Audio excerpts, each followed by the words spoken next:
নমস্কার বন্ধুরা, তোমরা সবাই কেমন আছো? আশা করি সবাই ভালো আছো।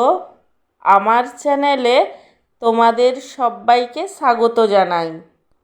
আজকে আমার সকালের জলখাবারে কি কি মেনু আছে তারই ভিডিও তোমাদের সাথে শেয়ার করব। আজকে আমার সকালের জলখাবারে আছে গরম গরম ফুলকো ফুলকো লুচি, আর তার সাথে রয়েছে ঘুগনি। আমার আজকের এই জলখাবারের থালিটি তোমাদের কেমন লাগলো সেটা কমেন্ট করে জানিও। আর ভিডিওটিকে লাইক এবং চ্যানেলটিকে সাবস্ক্রাইব করতে একদমই ভুলো না। সব শেষে তোমাদের সবাইকে জানাই আমার তরফ থেকে অসংখ্য ধন্যবাদ ভিডিওটি দেখার জন্য।